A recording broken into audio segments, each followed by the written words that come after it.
Illinois, the San Francisco Bay Area. On June 7th. I have a unique knowledge of this prison. I was formerly a guest here. Get ready. I'm just a biochemist. That's where you're coming with us. To rock. Fire. From Don Simpson and Jerry Bruckheimer, the producers of Top Gun and Crimson Tide. Sean Connery, Nicolas Cage, Ed Harris. The Rock, directed by Michael Bay, rated R. Back when we can actually tolerate Michael Bay in his movies. This was only his second feature film he had directed after Bad Boys came out, became the hit that it was, launched the careers of Will Smith and Martin Lawrence. And here you have him working with more reasonably known actors, Sean Connery, Nicolas Cage, Ed Harris. You also have Michael Biehn in here, as well as William Forsythe. Just a fun action movie, and it doesn't do what the bad Michael Bay movies usually do. It doesn't step into the same kind of bad territory that stuff like the Transformers movie does. This is Michael Bay simply doing what makes a good, fun Michael Bay action movie work. I mean, it's a solid story all around, a great cast that includes Connery, Nicolas Cage, and Ed Harris, and the action sequences are just a ton of fun to watch. The movie is just visually pleasing to look at. It's just a ton of fun on so many levels. It's a film that is a perfect definition of a summer escapism entertainment film. Like, it's a film you go to the movie theater, you get a big tub of popcorn, or a bag in this case, as I have right here, but you get a bag of popcorn, you get a drink, and you just sit there and you just let the movie play, and you just have fun with it. It's a movie that's just so amazing to watch. Visually, it's incredible to watch. The action's very good. The dialogue is very solid. The acting is very good. I mean, this movie has a Criterion Collection release. I mean, you don't usually put a movie by Michael Bay in a Criterion Collection release. Well, then again, I say that, but then Armageddon, his next movie, is in a Criterion Collection release. But that movie is not nowhere near as good as The Rock is. But we will eventually get to that one eventually. But yeah, this movie has a Criterion Collection release. The Criterion Collection does not usually, like I said, does not usually go for bad movies, except for a couple of exceptions, but that's not the point. Bottom line here, if you haven't seen The Rock already, you're doing yourself a huge disservice. It's the perfect late 90s action movie. It has great dialogue all around, great acting all around. I mean, if you're not even going to watch the movie, go at least watch Ed Harris and the bloopers for this. No, seriously, go online and look for the bloopers for The Rock with Ed Harris just completely melting down as he's trying to read these lines. It is hilarious and yet terrifying at the same time. Chief of Staff, Sinclair. Well, you probably don't have any idea what I'm fucking talking about. By your 9th birthday, I was running black ops into China. My men were... Just identify yourself. How old are you? I'm sorry. You Chief of Staff, Sinclair. Well, you obviously don't have any fucking idea what I'm talking about. By your 9th birthday, I was running black ops into China. My men were... I mean, that's just method acting right there. So, yeah, if you're not going to watch the movie, at least go look for those bloopers, because they are pretty fun to watch. And Ed Harris, like I said, he's hilarious in there, and he's also terrifying in those bloopers as well. He's really good in the movie, too. But, like I said, the point is, The Rock is a pretty fun movie. If you go into this looking for the Michael Bay that we actually do kind of like, it's all over this movie. I highly recommend checking it out. The Rock, fantastic film. So let's go ahead and take a look at the next movie that we have here, and that is Billy Zane in The Phantom. Just take a look around. Darkness rules the earth. In a dangerous world. Governments crumble. Chaos reigns. In a treacherous time. There is opportunity in chaos. Evil is a fact. We shall succeed where they have failed. Drax is on a quest for a supernatural power. They know far too much. And courage. Stop them. You're the only one who can. Is a phantom.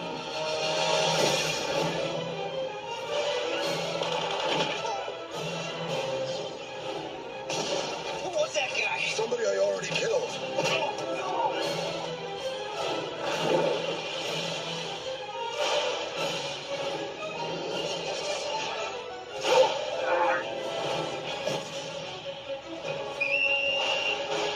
Some who say it is only a myth. Soon they will discover the Phantom is real.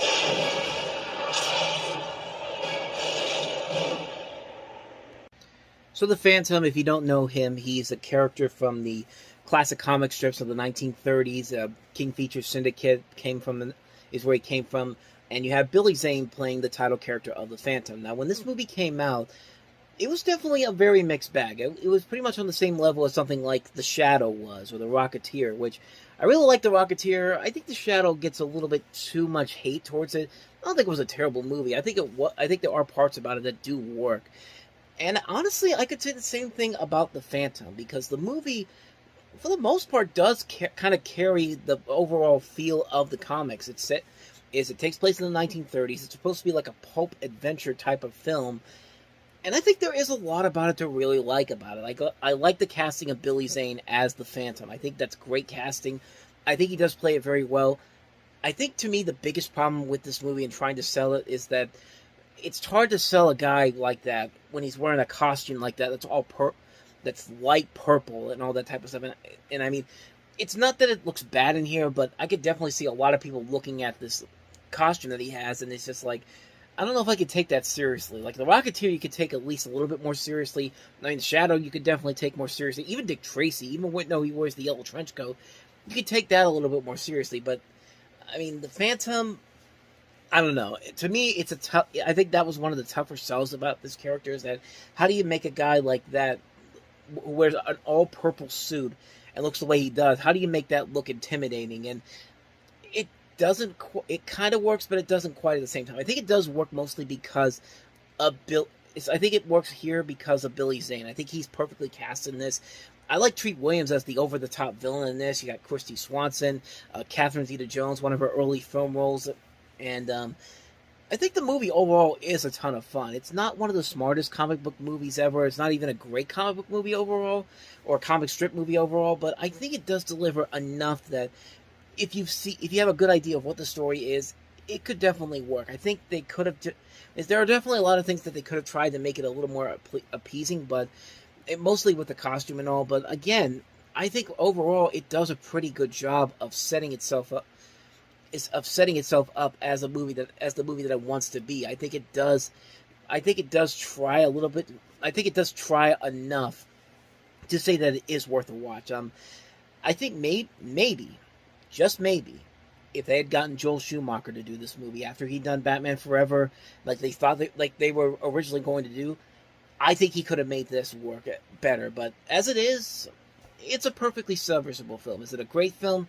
No, but it's not a bad movie either, and it's not even one of the worst comic book movies you could get from a movie like this, but it does work well enough for what it is. I'd say, like, if you go into it as it's kind of reminiscent of The Rock. If you go into it, turn your brain off, just sit in the movie theater with your bag of popcorn and a drink, and just let the movie play out, you definitely get more than you bargained for with it. If you go into it expecting something a little more serious and all that, I think you're going to be really disappointed by it. I think it's fine for what it is. It definitely could have been a whole lot better, at least in my personal opinion. So, that's The Phantom. So let's go ahead and take a look at our last movie, and that is from James Mangold, Heavy. Holy shit!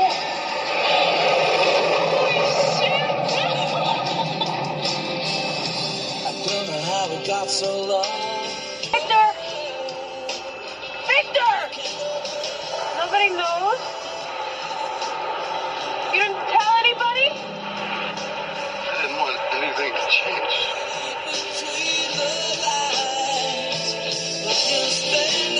And when I say one of his first movies, I'd say his first movie. This is actually the directorial debut for James Mangold, who, of course, would later go on to direct such great films as Logan, Ford vs. Ferrari, Walk the Line, Copland, 310 to Yuma.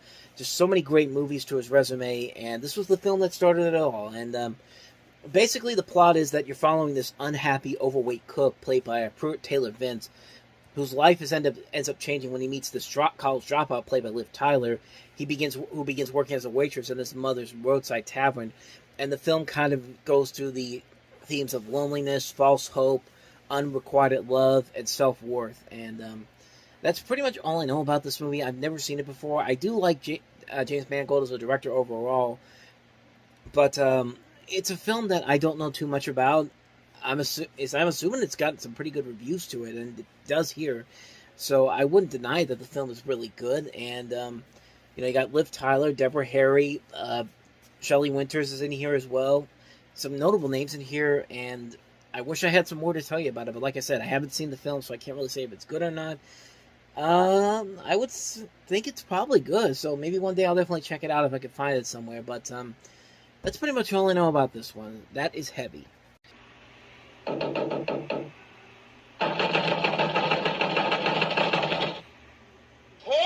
guy!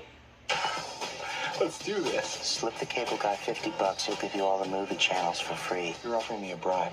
What you have just done is illegal. And in this state, if convicted, you could be fined up to $5,000 or spend 6 months in a correctional facility. Oh, please, no, that was dumb. I was just making conversation. I'm just jerking your chin.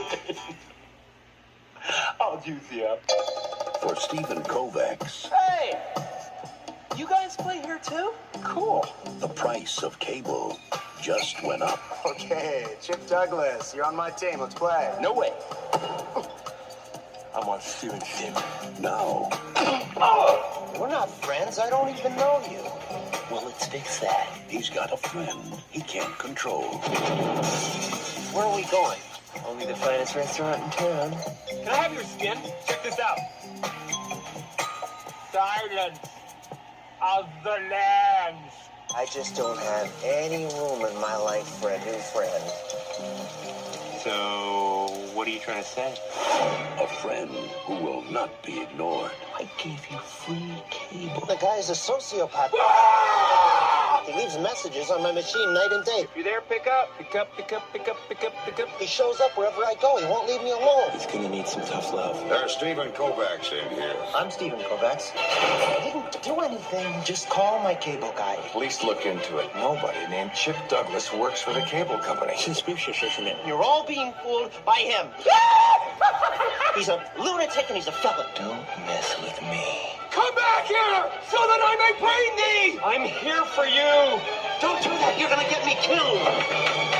Oh, Billy!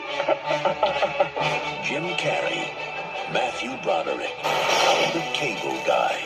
Okay, I'm going! Take off!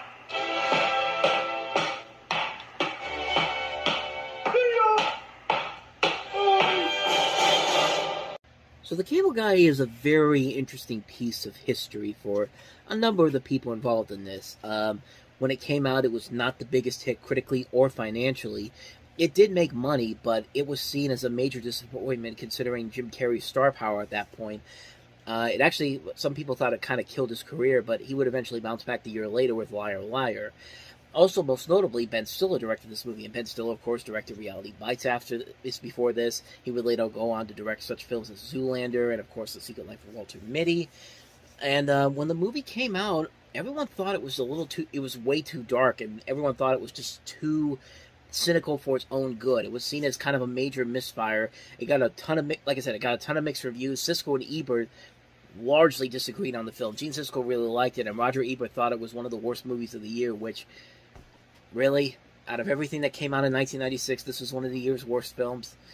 This isn't even a bad movie. I think it's actually a really damn good movie. I think it's a really dark, cynical comedy that really shows Jim Carrey's range as an actor. He's not just playing the Ace Ventura role that we've been used to seeing. He's not playing the Dumb and Dumber role. He's playing a role that is both very funny and yet very sinister too. And I think, and this was one of the movies that inspired him to actually go into doing more serious roles down the road. He's even said it in interviews that this is one of his favorite movies he's ever worked on, and that led him to doing stuff like The Truman Show and Eternal Sunshine of the Spotless Mind. And seemingly it's worked out pretty well for him, I would think. But the movie itself is just really damn good. I think it's definitely ahead of its time. But I think it was a film that came out at the wrong time. I think people wanted to see more of a lighthearted comedy with Jim Carrey playing the goofy cable installer. But no, this guy the guy in this movie is a complete nut job, and that's what makes the movie so damn funny. I mean, it's got everything you'd want in a movie like this. Directed by Ben Stiller, starring Jim Carrey and Matthew Broderick, with a cast that also includes Leslie Mann, Jack Black, George Segal, Owen Wilson, Bob Odenkirk, Janine Garofalo, David Cross, Andy Dick. It's written and produced by Judd Apatow. I mean, what's there not to like about this movie? I honestly think it was a movie that was just way too ahead of its time. And I think people have gone to really appreciate it over the years more and more, and rightfully so, man, because this is a funny movie. It's a funny, dark, cynical comedy that's just, it revels in that. It just really shows Ben Stiller's ability as a filmmaker, the writing abilities of Judd Apatow, and just the range that Jim Carrey has as an actor in this. I mean, it's legitimately a damn good movie, and I can't recommend this movie enough. I know people have already seen it since then. There may be some of you that might still be a little bit skeptic, but watch it. It's definitely worth the watch, and it is really in a way, it's kind of a very underrated Jim Carrey movie. I mean, considering what his star power was at the time and his box office power was. But like I said, it eventually got back to normal when Liar Liar came out the following year, which we'll get to that one when we get to that one. But Cable Guy, man, I can't recommend that one enough. So with that said, on to the next movie, and that is, of course, Mole Flanders. Presents the most critically acclaimed film of the summer. Mole Flanders is the romance you've been waiting to see. It has all the heart and spirit missing from this season's blockbusters. A beautiful, stunning, 5 stars. A new romantic masterpiece. Morgan Freeman and Forrest Gump's Love and Rights are terrific. Mole Flanders will uplift and inspire you. I had enough love for the world and you. Mole Flanders, rated PG-13, starts Friday. Why did MGM always have that guy that had to announce everything as this whimsical, must-see movie that you have to get off your seat and go see this movie? I know that's the job of a movie announcer, but that guy has also done the trailer for A Family Thing, which is a decent film, but it's not something you need to rush out and go see. And even that whimsical-sounding voice where he has to make everything sound so important, it don't work for a movie like this. This is a film that was notoriously known for... This is a film that was notoriously known for throwing out the original novel by Daniel Defoe, the original story of it, and basically just structuring it like Forrest Gump, because we got Robin Wright in this, and she was the big star in that movie, so we got to make it like this one, I guess. The original book was basically about a woman's struggle to survive in a male-dominated era, which in this case the early 17th century, and her turning to illegal actions to make it through stealing and prostitution. But this movie basically just makes it about her working on herself and improving her life. So they basically just gave it a happy ending instead of going through the darker stuff. And just like, you really can't do that. And let's throw Morgan Freeman in there as the narrator of this, because he's Morgan Freeman. He can make anything good, apparently, and that's not always the case. Morgan Freeman can be an awesome dude, but not when he's playing roles like this, man. This is the film that's just really underwhelming on so many levels. It's not quite the Scarlet Letter bag where they throw in a happy ending on something that does not deserve a happy ending, but to go this route was a real major misfire, and it's not surprising that this director, Penn Dessem, who has made some pretty lackluster stuff. This person has done Space Rangers, which is a show you probably don't remember on CBS.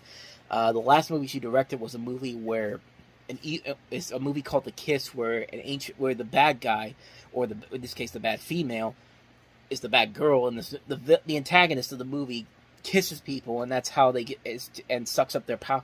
I don't know. I just saw the trailer for it one time, and it was just like, really, that's the plot you're going with here? And yeah, this movie is not that great of a film. This filmmaker is not really that good of a filmmaker either, and here's an example of why she's not a good director. She takes a story that could be very interesting and very intriguing and tries to make it a very happy film, and it's just not something that works in this situation. It's been a long time since I've seen this movie, and the last time I remember not liking it at all. And that's pretty much all I remember about it. That's Mole Flanders. So let's go ahead and move on to the next movie, and that is Liv Tyler starring in Stealing Beauty. Lucy Harmon is on a journey. I just wanna be a woman. I can't get over how grown up you look. I hope so after 4 years. A summer vacation in a land of enchantment. Ian's doing my portrait. It's really just an excuse for my father to send me to Italy. You met Lucy. Oh, she's irresistible. I'm mad about it. Now, in this house. I think we've been faithful to each other for 20 years. Can you believe that? Yes. In this magical place. I wrote you once, you know. What was it about? How I thought of you when I was in the woods. You wrote that letter? You're in need of a ravisher. I'm waiting. She'll meet people she's never imagined. you ever get the feeling you're being watched? Experience feelings she's only dreamed of. And then you do have fantasies, right? As you can see, it's directed by the same man that did The Last Emperor and Last Tango in Paris.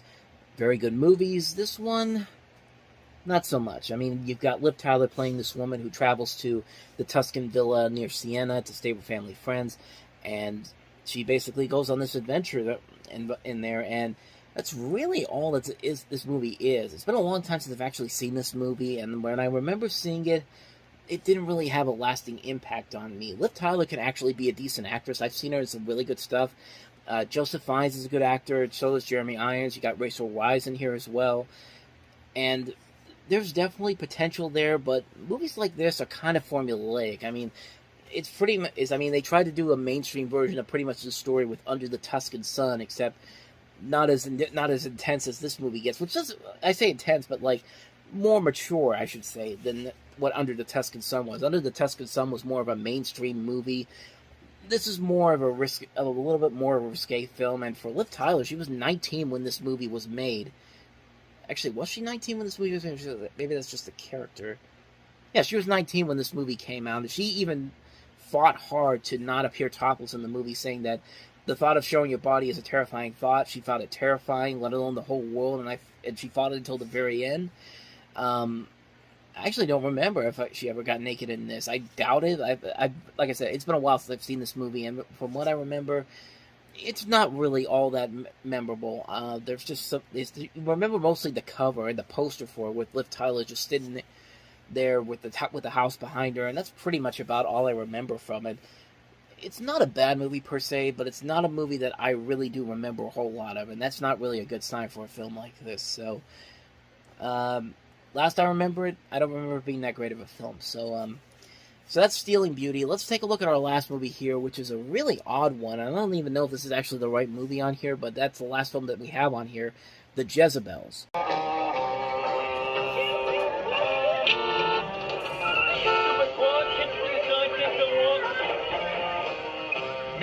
Okay, while you were watching the trailer, I did some more research, and it's actually called The Switchblade Sisters. It was, as you can tell, it's an exploitation film made from the time when the exploitation film was the norm, 1975, and you're following the lives of these high school-age female gang members. From what I read here, the movie was not a success when it came out, but it did garner a cult following, and the reason why it got a re-release in 1996 was because of Quentin Tarantino. Of course, Quentin Tarantino had just done Pulp Fiction, and he put it out under his Rolling Thunder Pictures label, and Miramax re-released the film this weekend. And this version of the film contains an audio commentary by the director Jack Hill and Tarantino. That's really all I know about it. I haven't really seen a whole lot of these exploitation movies from the 70s or before then. I mean, it's something that it's just nothing that Toy Boat. It's just nothing that was really under my radar is to see these movies. I never had the real urge to watch these films. I knew they existed. I just never really got around to actually seeing them. But some notable things about the movie. Janice Carmen is a name that you may not be familiar with unless you watched Alvin and the Chipmunks in the 70s and 80s. And of course, she's the co-creator of Alvin and the Chipmunks with her husband, Ross Bagdasarian Jr. She's in this movie, and Don Stark from that 70s show is also in the film as well. So that's a couple of little bits of interesting information I have on this. But, yeah, other than that, though, I don't really know too much about these movies. I don't know if this is actually kind of good or not. But, I mean, some of these movies I know could be kind of fun. So to watch it is so bad it's good type of level. But I don't know if this is one of those films, honestly. And that's really all I've got for you on this one here. That's The Jezebels, or The Switchblade Sisters, or whatever the hell you want to call it, because it's got like 4 different titles here.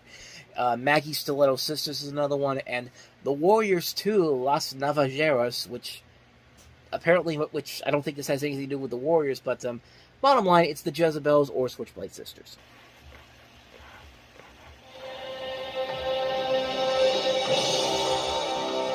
We told you there'd be risks. You also told me I would be under complete protection the entire time. Cyrex is selling weapons technology. This disc and your testimony will help us put them and their co-conspirators behind bars. You've done a great service for your country, Miss Cullen. Now it's time to think about your safety. He is Special Agent John Kruger. You'll be handling your personal security. We have a problem. The Cullen woman is still alive. Get down! His code name is Eraser. You're in an extremely high-risk situation, Miss Cullen. That should have been explained to you. The only way to give his witness a future is to erase her past. Your new name is Deborah Elliott. You know the signal. 911, I get out of the apartment. I broke a gnome. If anyone comes to you and claims that I've sent them, use this.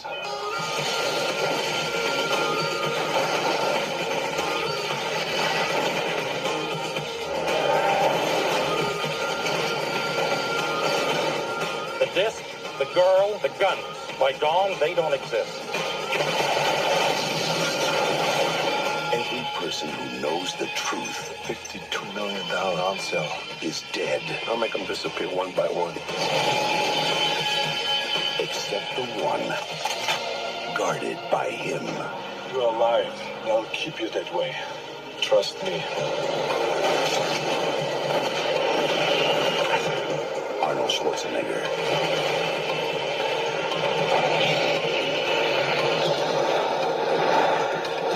Your friend has arrived. I'll enjoy introducing him to you. Eraser. Come and get me.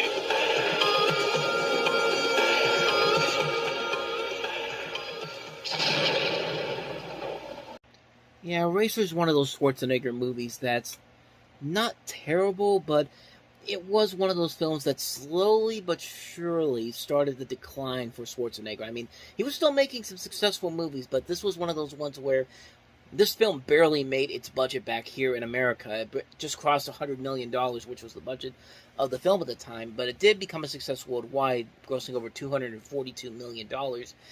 It was essentially a film that, in Malaysia, actually, this was actually the highest this is the highest grossing Warner Brothers movie until Harry Potter and the Chamber of Secrets took that over in 2002.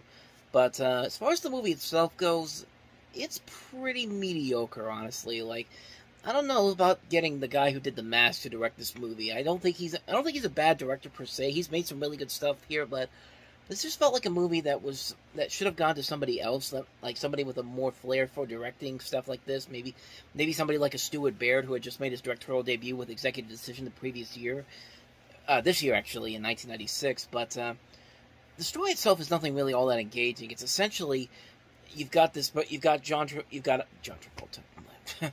My head's all over the place right now. You've got Arnold Schwarzenegger playing a U.S. Marshal protecting Vanessa Williams, who is a senior executive at this company who basically took some information from this other company, and basically Schwarzenegger's her bodyguard, kind of, in a way. And I don't know, when I saw this in the stores the first time, I didn't think Vanessa Williams was the right choice for this role. I didn't think it's not to say that she's a bad actress or anything, but you're working alongside Arnold Schwarzenegger here, and I don't know. I didn't think at first it would work, but I'll give the movie credit, though. Both Schwarzenegger and Williams are perfectly fine in here. They do make a lot of the material here worth it. Some of the action sequences are nicely done, even though some of the visuals in that trailer looked pretty bad. I mean, that crocodile scene, which looks great in the movie, looks absolutely horrible in the trailer. And I thought for a second I saw the stunt woman for Vanessa Williams' character, the wires and all that, but when I watched it again, I realized that it was not that altogether. It was just her. It was just the angle of the camera being in that space in the exact time there. But other than that, though, there's not really a whole lot I really remember about this movie, except for the ending of the film, which I think is the best part of the movie, when Schwarzenegger... Basically, what happens at the end of the movie is that Schwarzenegger and Williams' character fake their deaths. The bad guys think they've won. They're in this limousine that stops at a railroad crossing, and the driver, who was a character that was working with Schwarzenegger and Williams beforehand, locks the doors, gets out of the vehicle. Schwarzenegger sets this trap. He calls James Caan. It's just like, you've just been erased. And the train hits him and it explodes. Even though that explosion happens is way before the train even hits the car, which it's ridiculously stupid, but I love it at the same time. That's my favorite and from the entire movie. That's the one thing I remember from this movie a whole lot. Other than that, though, it's not, like I said, it's not a bad movie, but I've seen a lot better from Schwarzenegger. I don't think this is one of his worst movies by any means necessary, but it definitely started the slow decline for Schwarzenegger in the late 90s. Like, his star power was starting to die down a little bit. He would still make some hits here or there, but this was kind of the last one before we got to the real downward spiral of his action movies in the latter half of the decade. But not a bad movie, but just one that I didn't think was all that memorable, honestly, except for a couple of key moments there. Just a mostly forgettable film, honestly, but again, that's my personal opinion on it. But let's take a look at the next movie that came out this weekend, which was arguably the biggest new release that weekend in terms of, it was the biggest new release in terms of high expectations because it was Disney. This is usually the time when they bring out the big guns for their summer animated films. And for this movie in particular, it was a tough sell. It was The Hunchback of Notre Dame. Coming this summer from Walt Disney Pictures. Up there, high in the dark bell tower, lives the mysterious bell ringer. Hey, Quasi, what's going on out there? A fight? A flogging? The Festival of Fools. All right. Wine, women, and song. Did you ever think of going there? He lived a solitary life behind stone walls. Remember, Quasimodo. Yes, master. This is your sanctuary. It is the moment you played Outside was a world he only dreamed about. Look at that disgusting display. Yes, sir. Until he met Esmeralda. Oh, you're not hurt, are you? No. See? No harm done. Look, he's got a friend with him. Leave this place. You don't know what it's like out there. Nobody wants to stay cooped up here forever. Come with me. You're right. I'll go. Way to go, lover boy. Guy, so swell. This summer, share the feeling. Give her some slack, then reel her in. Then give her some slack. Knock it off, Hugo. She's a girl, not a mackerel. Join the fun. Pour the wine and cut the cheese. Sit. Whoa, a buckhead, gypsy. And live the adventure. What a woman. Arrest her. No! How dare you defy me? Hang on! I think the cavalry's here. Walt Disney Pictures presents an all-new animated motion picture event.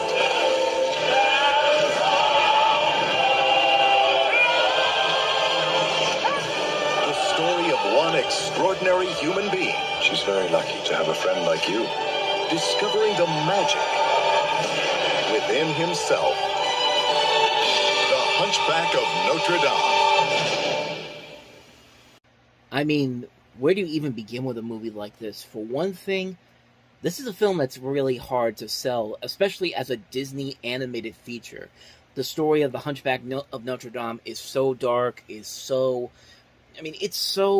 completely... There's so many elements in here that it's amazing that they were able to pull this off. But one thing that you know is something you may not notice right away. You see that trailer there. It's the typical Disney trailer. You've got Mark Elliott telling you everything you need to know about this world, the characters you're going to meet, the songs in here, the story, the animation, and all that. You get the usual stuff that you usually see in trailers like this. But take a look at how they sold this movie to international audiences, and I'll tell you, there's definitely a noticeable difference in what you see overseas than what you saw here in America in terms of the trailer. Coming soon to theaters.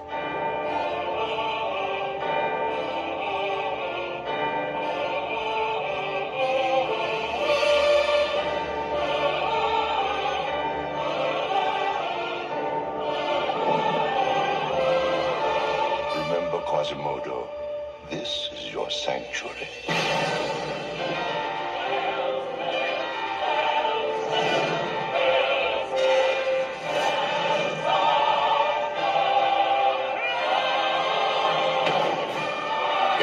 Of the great Disney animated classics comes our 34th full-length feature film, The Hunchback of Notre Dame. Yeah, that international trailer that I just showed you, no mention of the gargoyles, no scenes with the characters played by Demi Moore or Kevin Kline, none of the slapstick comedy, none of the side characters. It's nothing but the intro music and bits of the film, mostly to advent the darker tone of the tale. Disney basically didn't really know how to market this film to the public, which that was a huge thing going into this movie. Nobody really knew what to expect from it. I mean, Disney was still a powerhouse at this point. Even though Pocahontas was not the big hit that Lion King was 2 years prior to this, it still made money. So there was a lot of expectations going into this movie about whether or not they could actually pull this off. So how did they do it? Did they actually do it? I meant to say, how did they actually do it? Did they handle it very well, or was this about as bad as it would have thought it would have been? But I'll say this, though.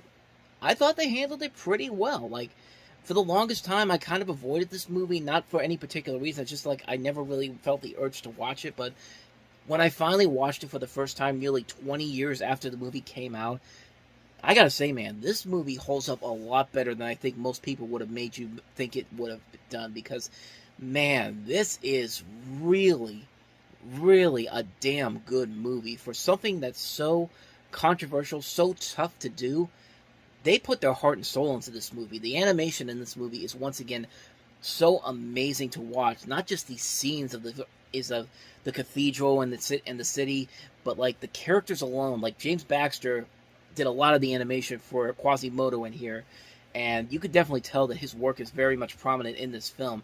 It's Disney doing its best and taking one of the most risky stories you could possibly tell, bringing it to life in such a wonderfully unique way.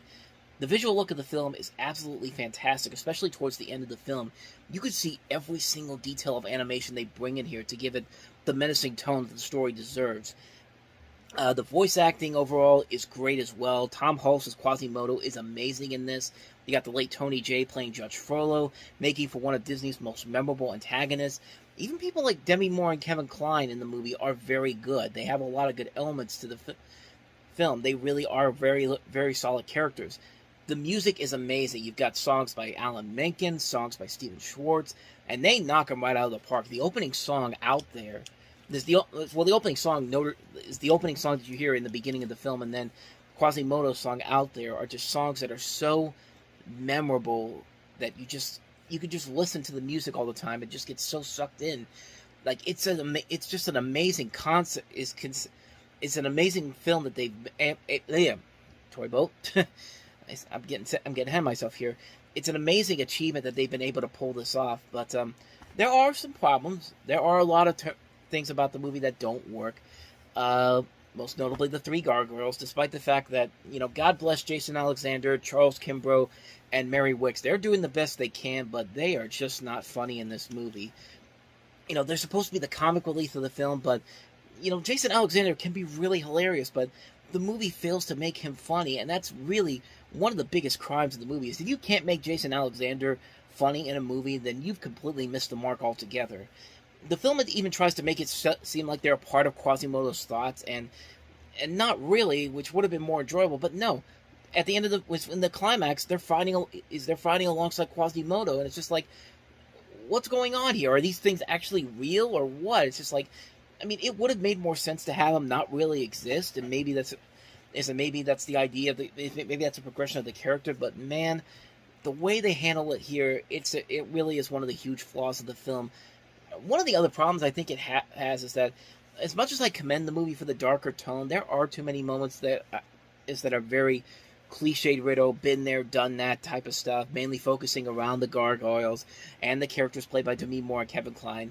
It kind of takes you out of the movie solely because it makes it seem like Disney has to keep marketing down to the kids and go for the more sillier moments instead of taking the big gambles that they're already taking as it is. I mean, this is a movie that features infanticide, lust, damnation, anti-Ziganism, genocide, and sin. I'm reading this off of Wikipedia, by the way, and I'm just trying to remember what the listings are here, but all those elements are in here, and yet this was still rated G. Like, it's amazing how far we've come in the nearly 30 years since this movie came out to show you what a G-rated movie is back in the day to what it is now.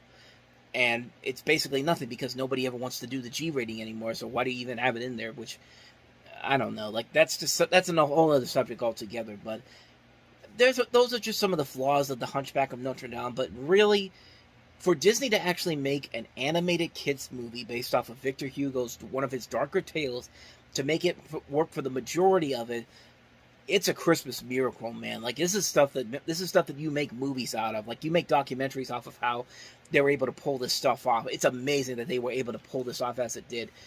It really does work, and to me, it's probably the last great movie of that Disney Renaissance that happened in the late 80s and early 90s, but it's just such an amazing film. It's a movie that I think is just so well done. And again, and I didn't bring this up, this is also directed by the same guys that did Beauty and the Beast, so maybe that's another element that's brought into why it's such a memorable film, because these are the same guys that made arguably one of the greatest animated movies of all time, one of the greatest movies of all time with Beauty and the Beast, and they bring that over to here. It's just like, these guys clearly know what they're doing. I mean, they know their stuff, and what more can I say about it? Hunchback of Notre Dame is such a great film, and I highly recommend it. If you haven't seen it already, do yourself a favor and check it out, man. So that's The Hunchback of Notre Dame. Let's go ahead and take a look at our next movie. That is John Sayles' Lone Star.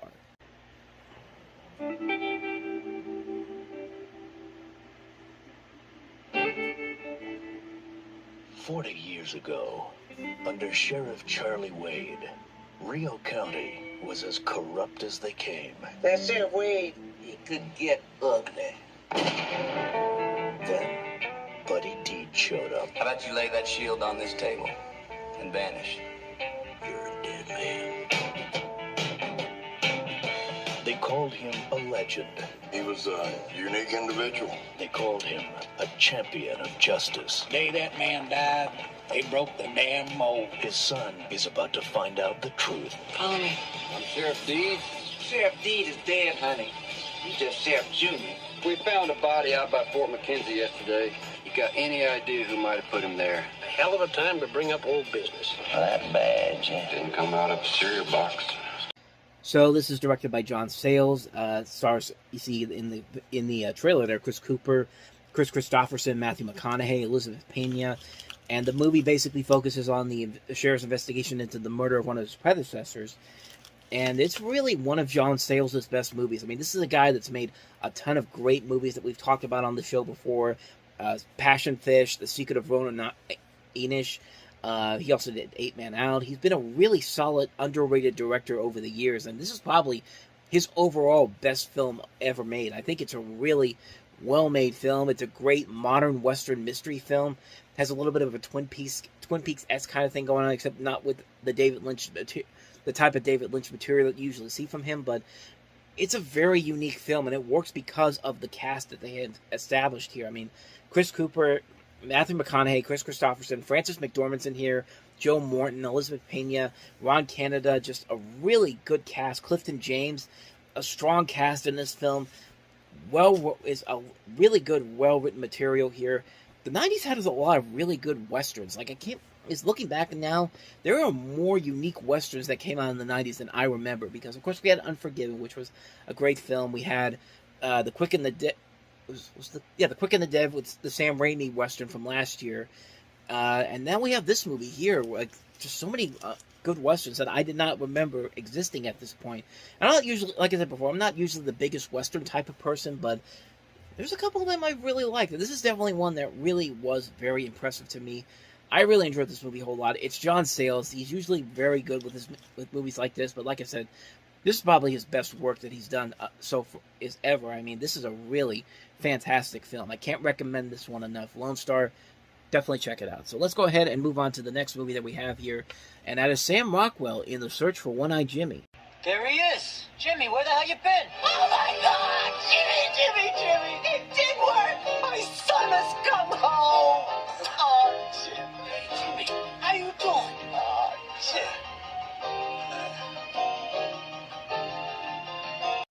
So the story centers around this filmmaker who's making a film about his old neighborhood in Brooklyn, and one of the people that he knows in there, One-Eyed Jimmy, goes missing, and Les decides to switch to making a film about him and the people searching.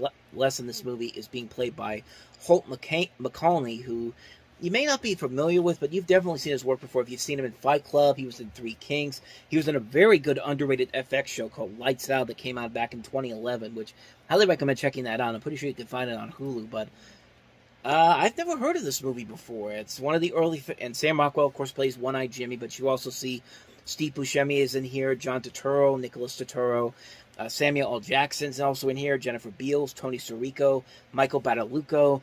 There's a good cast involved here.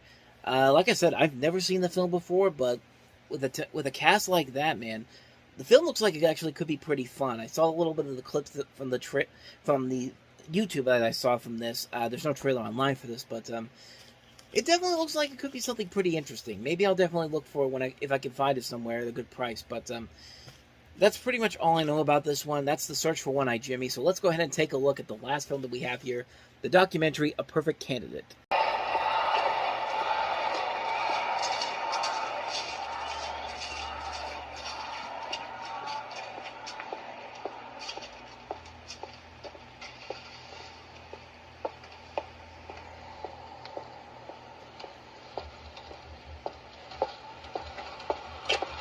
I'll make that mistake again.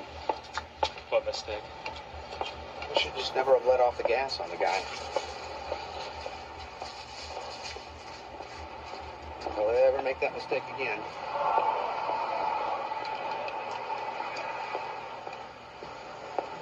We should have just kept pounding away.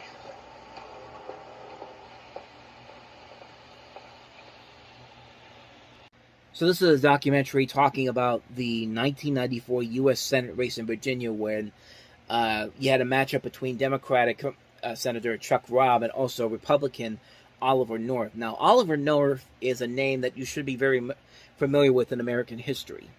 Oliver North was a veteran of the Vietnam War. He was a National Security Council staff member during the Iran-Contra affair in the 1980s.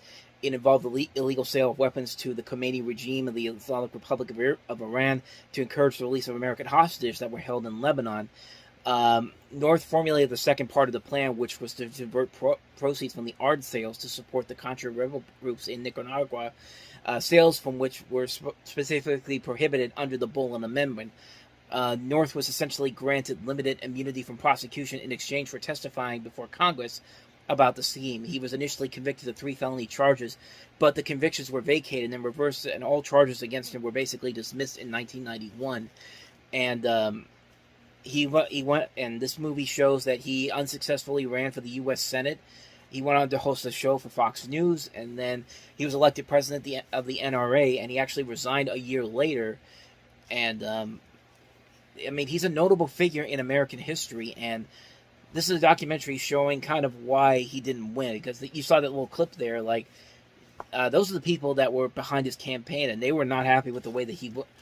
As you could tell, they were not happy with whatever was going on in that scene. I haven't seen this film, so I can't really say what it was, but I'm hearing I see a lot of good things about it. I mean, Siskel and Ebert called it the best documentary they've seen since Hoop Dreams, and I really liked Hoop Dreams a lot. It's one of my favorite movies of all time. Would this be this probably wouldn't be my favorite movies of all time, but it's definitely an interesting film to take a look at. I mean, it's one of its directors is R.J. Cutler, who did a show on Fox called American High, but he also is most notably known for a couple of documentaries he's done recently. The September issue. He also did the Belushi documentary. He did a Billie Eilish documentary. He did a scripted film called If I Stay with Chloe Moretz. And I mean, this definitely could be something interesting. It could be something very intriguing, but I don't think if I can find it somewhere at a good price, maybe I definitely would check it out, but it's not something I'm going to rush out to see right away. I just wanted to point out that it came out this weekend, and that's A Perfect Candidate. This summer. I'm a big fan. Thank you very much. I'm flattered. Think big. Think nutty. Your lip is swollen. Think Eddie. Now that is very nasty. Eddie Murphy is You looking for any kind of clothes in particular? Spandex. Oh, spandex. the Nutty Professor. Some out there to call an exorcist. Rated PG-13. Starts Friday, June 28th at theaters everywhere. This is, of course, the remake to the Jerry Lewis comedy classic from the 1960s. And this was coming at a time when Eddie Murphy's star power was definitely in question. He had been through this period for at least 6 or 7 years where his name is where he'd be starring in movies, but they weren't the big hits that defined him in the 80s. Like there was no There wasn't a big Coming to America style hit. There was no Beverly Hills Cop style hit. There was no Trading Places style hit. There was no 48 Hour style hit.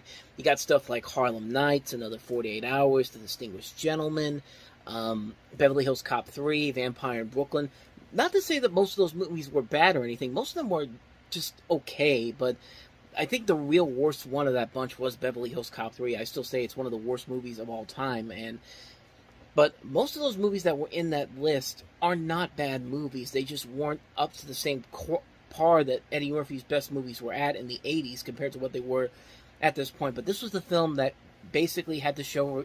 Eddie Murphy in this movie basically had to show everybody that, hey, I can still be funny and I can still be really damn good. And he is both that in this movie. This is a really damn good movie. It's a really good remake of the original film that doesn't just do the same story as the previous film. It modernizes it, puts this unique twist on the story that actually works to the film's advantage, and just paves the way for this impressive makeup work that's done on here. The makeup work is what everybody usually talks about with this film, and when you get a guy like Rick Baker to do this, I mean, you're already on the right path with that front, but it's not only is the makeup really good here, but the visual effects in this movie surprisingly still hold up after all these years. I was looking at this. This is a movie that's been over 30 years, almost 30 years after it came out.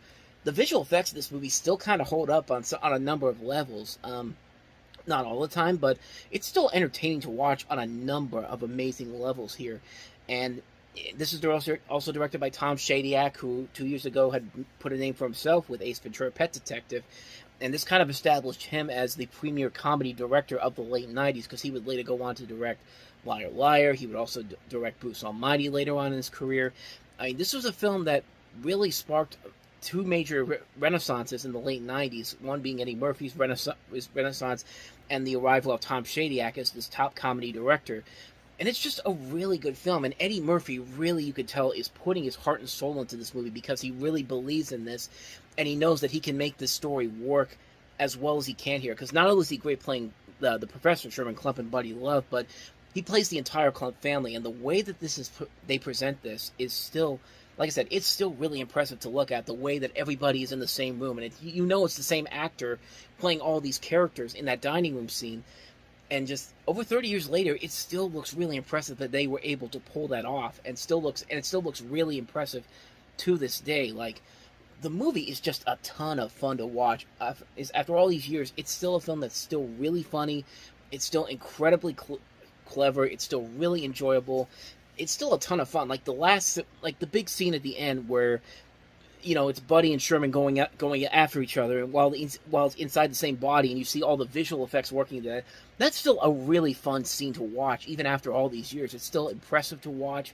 The visuals that they were able to use for that, like, it's an amazing scene that still holds up after all these years. And like, I really love this movie, man. It's a ton of fun. It's a movie that I always go back to every couple of years. I pop it on. It's just like, it's still funny after all these years, and it's amazing what they were able to do to take this story from, which works on its own as in the Jerry Lewis film. The Jerry Lewis film is still very funny, but man, this movie, I think, did it a whole lot better. This is one of the few remakes that I would say is better than the original film. I think they did a very good job of modernizing the story for a new generation, and it just works so well to so many levels. It's a great film. I really enjoy it so much. I love it. It's a really good film. One of Eddie Murphy's best films, no question about it. The Nutty Professor.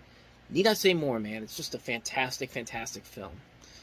With that said, let us go ahead and move on to the last movie that we have here, and that is a comedy that's not quite as well received as The Nutty Professor, but it's, some people call it one of the most notorious bombs to come out in '96, but was it really?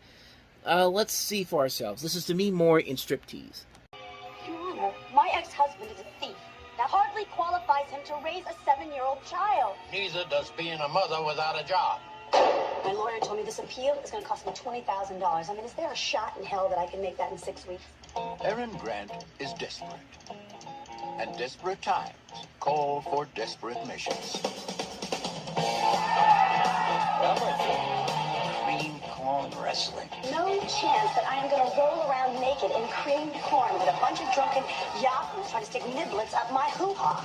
Erin has many interesting men in her life. An ex-husband.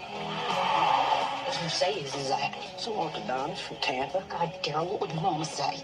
She'd say nice fucking car. Ow! A United States congressman. You must be... Convex Dildo. This nut is a congressman? Congressman Dildo. Why are you all shiny? It's Vaseline.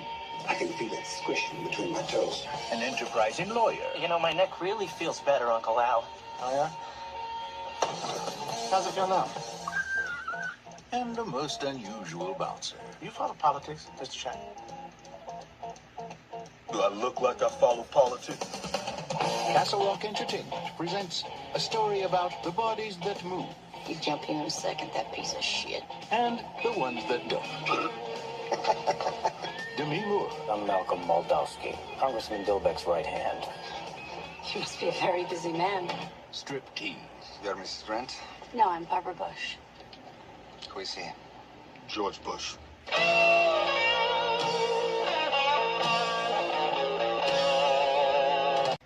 So let's just jump into some of the things that are notable about this movie before we actually jump into my thoughts on it, because there are some notable things about this movie. This was a film that was a highly publicized film, of course, with Demi Moore in it. She got paid a then unprecedented almost $13 million to star in this movie, making her the highest paid actress up to that point.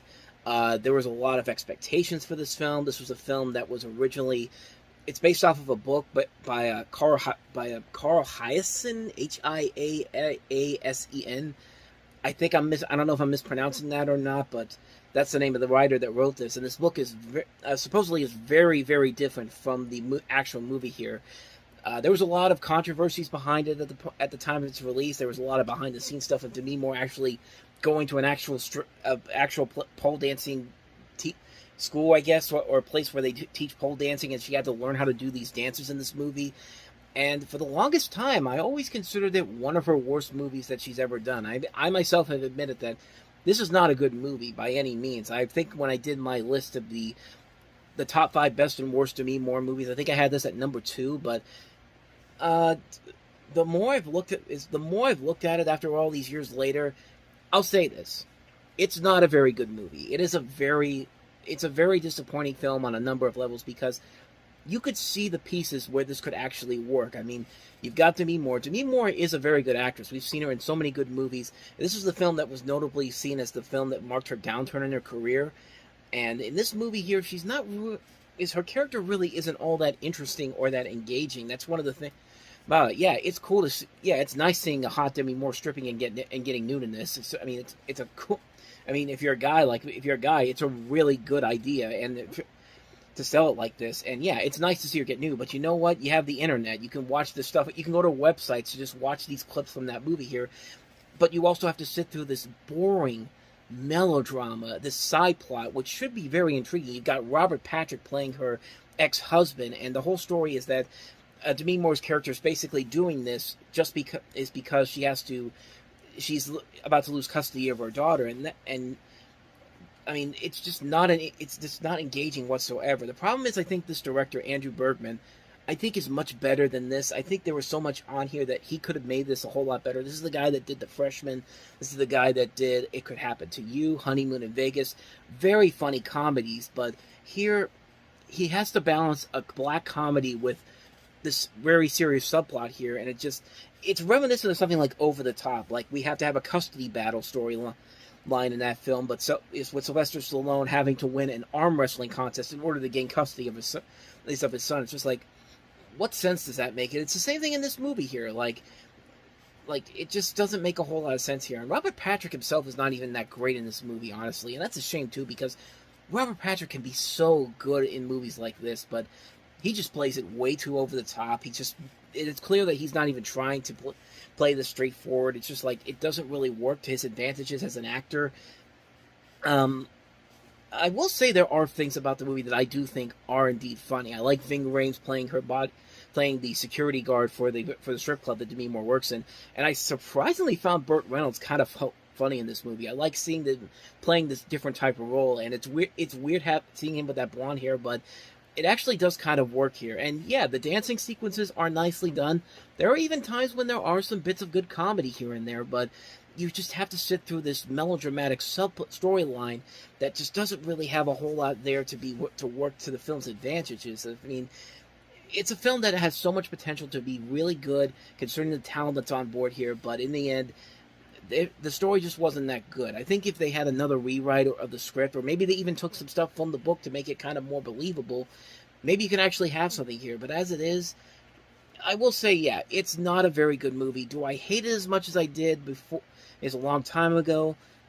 Not really. I mean, I've grown to kind of like it a little bit for just some of the little bits of elements that I do kind of like about it. But other than that, though, I still wouldn't say it's a great film whatsoever. I still feel like it's a film that is only really watchable because of the strip club scenes, because of the dancing scenes, and that's pretty much about it, along with some little bits of comedy here and there. But other than that, though, the film just doesn't work because it takes itself way too seriously at too many points. It throws in a subplot that doesn't really fit with the rest of the flow of the film.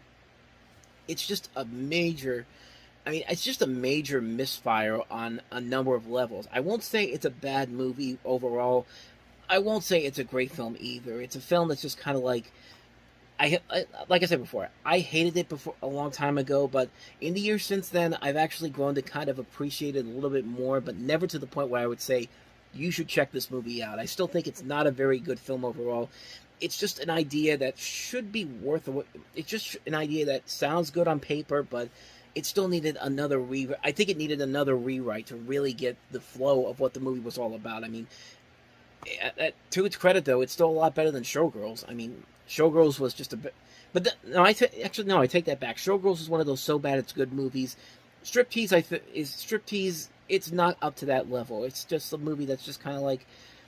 A couple years ago, I would have said it's absolutely horrible, but now I would say it's not bad, but it's not something I never want to watch again, honestly. Like I said, if I want to watch the nude scenes in here or the dancing scenes, you just go online and watch it, because that's really the only real way to watch those type of scenes in a movie like this. But overall, it's a major missed opportunity. It was seen as kind of the downturn of Demi Moore's career, but I'll say this, it wasn't the worst thing she's ever done. I've seen her in much worse films, and her career didn't really turn out that bad after all. There were still a couple of decent films that we'll eventually get to, but this is definitely not one of them. So that's my thoughts on Striptease.